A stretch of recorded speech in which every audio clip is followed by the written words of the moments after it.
So there's a couple different options for charging. You have a level 1 option, which just plugs into a regular outlet at your house. That takes a little while. If you're driving less than 40 miles a day, it would work perfect.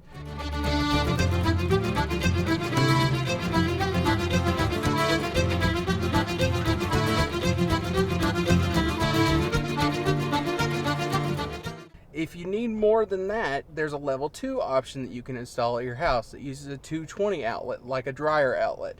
That will go from 0 to about 100% in about 9 hours or so.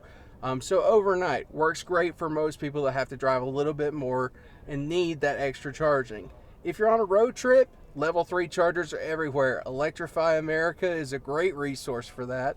And soon the Tesla superchargers are going to be opening up to all the EVs instead of just Teslas. So charging, not a problem at all. Just like a gas station, they're everywhere now. There's apps that show you where. There's apps that you can plan a route on, and it'll tell you exactly where to stop and how long you're going to stop there. Charging's a breeze. Electric vehicles all the way.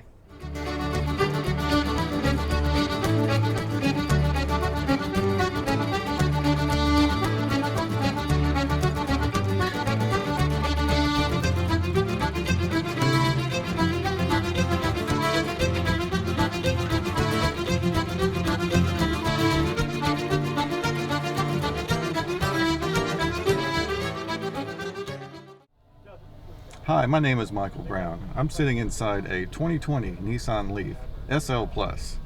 This vehicle has the 62 kilowatt hour battery and the built-in CHAdeMO quick charge system. The Nissan electric vehicle has very minimal cost for maintenance. About the only thing you're going to spend money on is tires and windshield washer fluid. The amount that costs to charge the vehicle is actually very low. To get a full charge for the vehicle from depleted all the way up to full battery costs about $6 in electricity. The Nissan Leaf is very easy to charge at home. I've actually got an L2 station installed at my house. And at least in Tennessee, there are a lot of CHAdeMO charging stations around. As a matter of fact, the area that I'm in right now, I believe, has 3 of them nearby. And I'll be using one of those when I return home from here. My trip will be over 200 miles. I've taken this vehicle and done some slight modifications to it. I've got it set up so I can hook a 1,000 watt inverter into it as a backup power source for my home, or just in this case, I've actually got a microwave and refrigerator hooked into it as kind of a power demo. The electric car actually makes a very good mobile power station.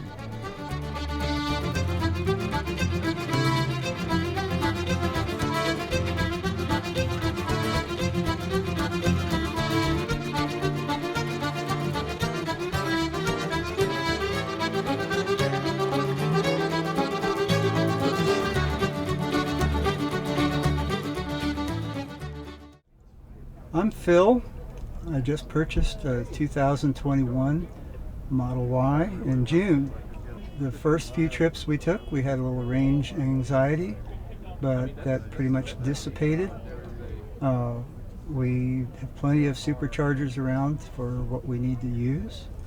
Some of the things that I like about electric vehicles, specifically the Model Y, are the one pedal driving, where you can never use the brakes. You push on the accelerator, and then when you want to slow down, you can modulate the reduction of that. You can either take it off fast and stop fast, and all this stopping will it's regenerative, so you're putting electricity back in the battery, and so you really never touch your brakes.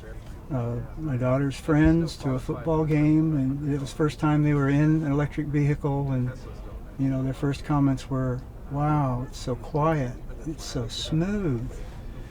And I'm not sure if that's the suspension or the fact that it's got no gears to go through. So it's really a fun car to drive. It's got more power than any of the cars I've ever owned. So my experience has been really good. I haven't had any mechanical issues. And so I just enjoy driving by those signs that say $3 a gallon. The way that I typically charge, I have a wall adapter in my garage. It's a 240 volt wall adapter, and I can pretty much charge up in 3 to 4 hours. I've used the superchargers a few times. You just back into one, you pull out the cord, push the button, it opens your cover to the charger, and you plug it in and it starts. There's no credit card, there's nothing to have to manipulate on the charger. There's actually no interface on the charger. And when you do have to supercharge, it's usually 15, 25 minutes at the most, something like that in my experience.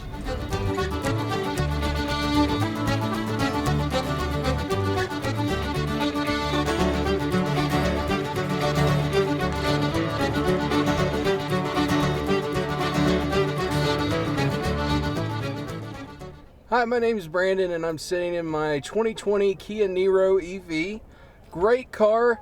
I have 2 small kids, both in car seats. They fit in the back perfectly. Still have plenty of room for all the storage that all kids have to have, right? Car seats, strollers, all the necessities. Plenty of room for me too. I'm 6'1". I'm a big dude. Still got tons of space. I work from home. However, I do work for a health company and I have to go to a lot of different hospitals around the area. So charging is important to me.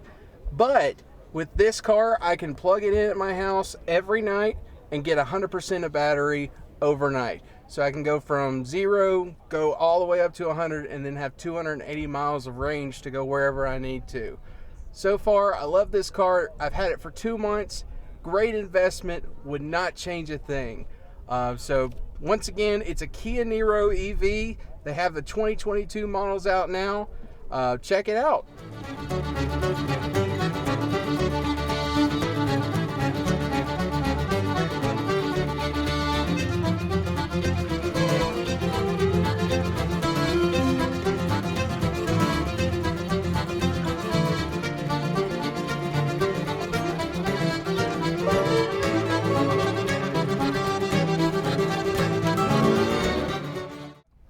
Hi, I'm Dave Graham. I'm from Chattanooga, Tennessee, up here, sharing the experience that I've had with this Volkswagen ID.4 I've owned now for about 4 months. Like the feel of it. It feels nice inside. The features of it, the way it handles, I feel like I'm safe. A lot of features like this open panoramic roof. That's all I can see everything. The sky, clouds out there. The functions of the infotainment center in terms of navigation, the sound system for Sirius, radio, the heating, air conditioning system, everything works pretty well. It's a little bit slow at times. So far I took the car on one trip to Charleston, South Carolina, which was I think about 400 miles from Chattanooga, and I was able to utilize the charging system, Electrify America. This car came with essentially 3 years of free charging at Electrify America charging stations, which are situated at key areas along interstates where you can charge your vehicle up in about 30 minutes from a low charge to a full charge.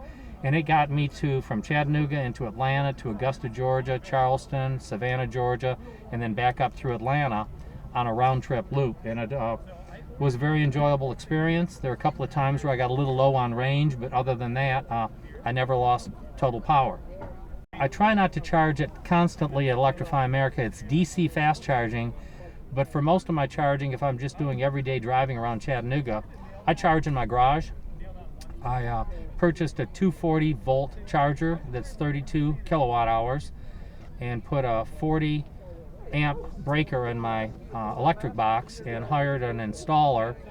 The charger cost about $250. The installation was about $250, so it was about $500. And I charge the car maybe every couple of weeks. I figure my power bill probably is anywhere from $10 to $15 a month. So I try to do most of my charging at home. I drove the car up here, was able to charge at Electrify America free, a few miles from here off of Walker Springs Road, and then I will go home. I can charge up at another Electrify America north of Chattanooga, and then get home 12 miles later, and I'll pretty much have a full charge for the next couple of weeks.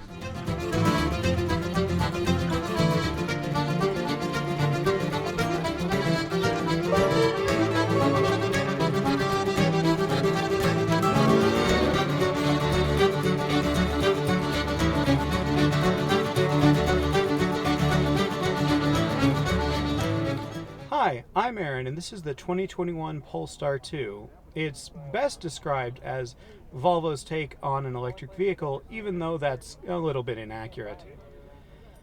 It mostly prides itself around the driving feel that is generally associated with Volvos, with a few reservations in that in some configurations it can be a bit rougher than you might expect out of a Volvo, and in some configurations it can feel a bit heavy. It also is one of the first vehicles to include Android Automotive OS, not to be confused with Android Auto, which replaces the infotainment screen with a system that is relatively similar to Android and allows for later additions of apps. In this configuration, with the Performance Pack, it does a very good job of concealing its weight, though in the current damper settings, which are listed as moderate in the manual, it can be a bit rough over poorly maintained roads. When it comes to charging, the vehicle is equipped with a CCS 1 port in the US and CCS 2 in Europe, which is the generally accepted standard in those countries, with the exception of in the US and in South Korean markets where Tesla uses a separate connector. The vehicle's 78 kilowatt hour internal battery can be recharged overnight using AC charging at as little as 8 hours on a 60 amp circuit, or the battery can be charged from about 10% to 80% using fast charging in less than an hour.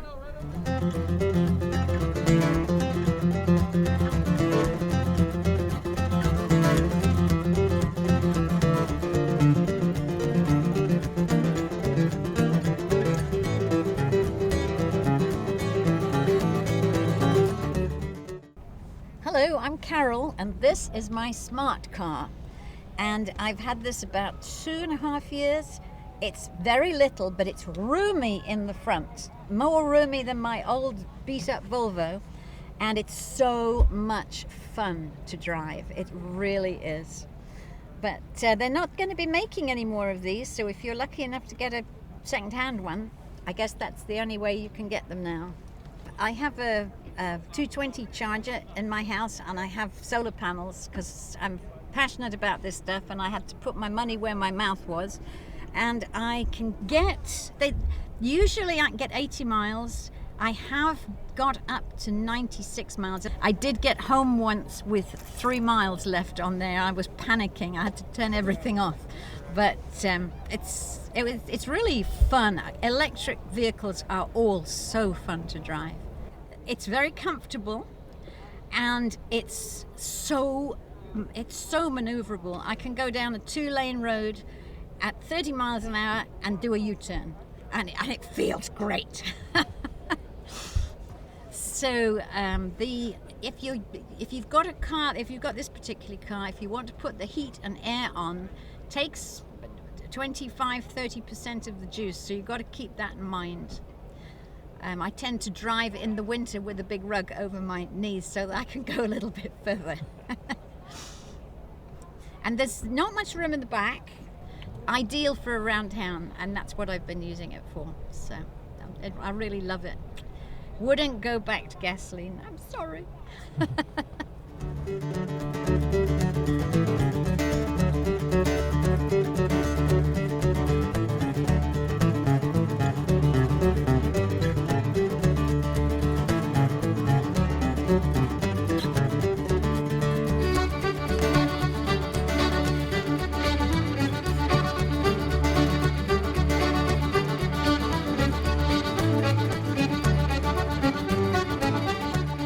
I'm Jonathan Overly with the East Tennessee Clean Fuels Coalition and Drive Electric Tennessee, but also own a Tesla Model 3.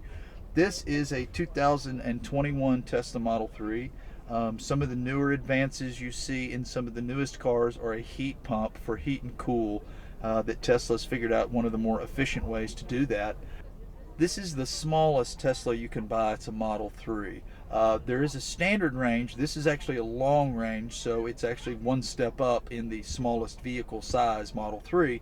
But I've driven electric before, but this car is absolutely impressive. From the regenerative braking to the controls that are at the screen to the drivability, it's just about unbeatable, if you ask me, for a vehicle that I could drive on a regular basis. I have gone from an internal combustion engine that got about 25 miles per gallon to getting 130 miles per gallon equivalent in this Tesla. For me, I mostly charge at home. I have a level 2 charger at home. Just plug it in at night. Takes me about 10 seconds to do. In the morning, I put the cord up and take off. So this car will go about 350 miles on a full charge. I don't have to charge it that full every day. I do less than 50 miles most day round trip work. But if I need to take off and go to Memphis or Charleston, South Carolina, then I can fill up fully at home and use superchargers on the way. And the screen will show me where superchargers are and can help me make a plan for where I'm going to stop along that route. Otherwise, the vehicle itself is just between the frunk. There's plenty of space in the trunk. The glass roofs. It's got me wowed because TVA has gone from 56% coal in 2005 to 14% coal in the energy mix in 2020. In this day and age, in 2021, if you replace an internal combustion engine vehicle with an electric vehicle, you are recognizing a 75 to 80% reduction in your transportation-related greenhouse gas emissions. I'm going to say that again. Almost an 80% reduction in your greenhouse gas emissions. So choosing to drive electric in Tennessee is a huge benefit to us trying to improve where we are getting more of the greenhouse gas emissions nowadays based on the various things we've done in our country over the last 20 years, and that is the transportation sector. Trying to reduce greenhouse gas emissions in the transportation sector.